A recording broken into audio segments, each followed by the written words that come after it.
Last time we covered tips for sensitive people on formulating a well-landing response to a dogmatic opinion.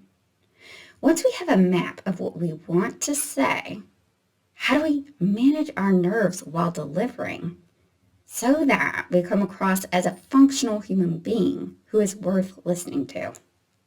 I'm Dana Hicks, a licensed clinical mental health counselor, and I have 6 tips for reining in your nerves to deliver well. Tip 1 is timing. So allow yourself enough time between formulating and delivering to embody your message so you feel comfortable in your own skin as you say it out loud.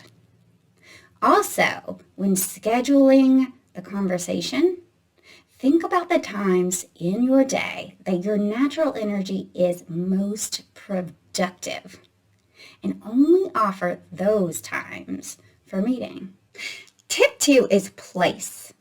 When choosing the setting for the conversation, think about the environment, including sights, smells, tastes, textures, amount of physical space around you that is most conducive for you focusing well.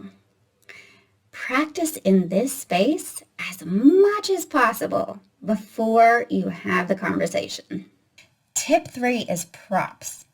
So make sure that you bring any visuals that you need to get your point across, such as pictures, drawing utensils, marker boards, PowerPoint, etc.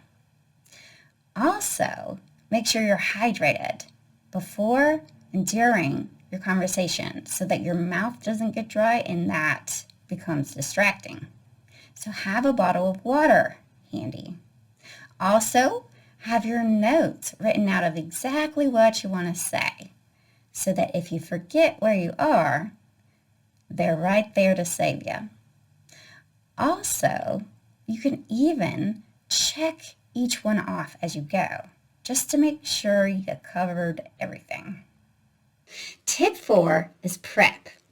So before the meeting, allow yourself a cushion of time to move your body.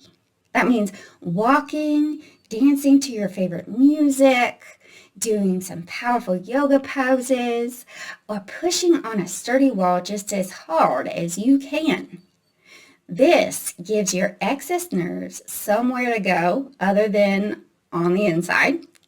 And that also helps your muscles feel strong and sturdy, which will automatically translate to your heart and mind. Spend some time also in your favorite place in your mind. So that means think about the senses that you experience in your favorite place and imagine it thoroughly so that you go into the meeting with an uplifting attitude. Also, choose to spend your time that you take with an uplifting or reassuring friend or not, whichever is helpful to you.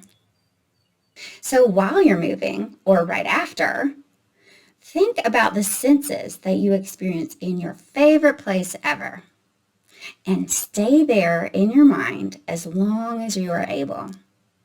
This will help you go into the meeting with an uplifting attitude and positive expectations.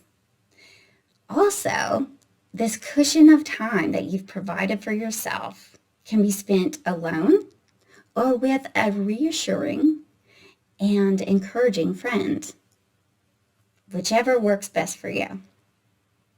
Tip 5 is during. So while you are speaking, focus on the content you're covering rather than on the person's reaction to what you're saying. Know that that is not only out of your control, but it also is totally independent of how well you are stating your case. So go ahead and give them permission to respond as they will.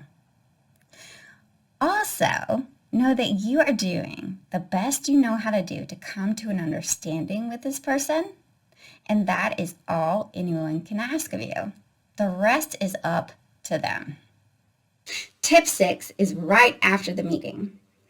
So schedule a cushion of time, again, for yourself after the meeting to move and let those nerves out. There's no reason for them anymore because it's done, it's finished, it's over.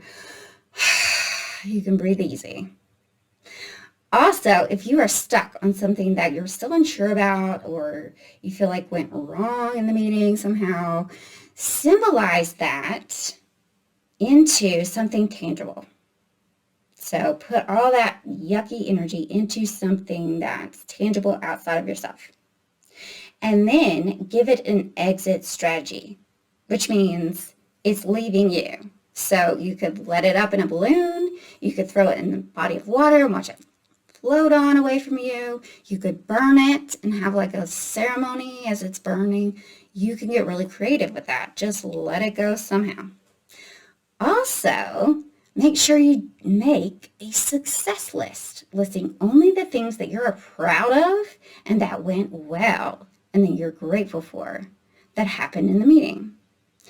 Symbolize that and put it somewhere where you can see it all the time. And let it remind you how awesome you are just for going through the process, no matter how uncomfortable it was.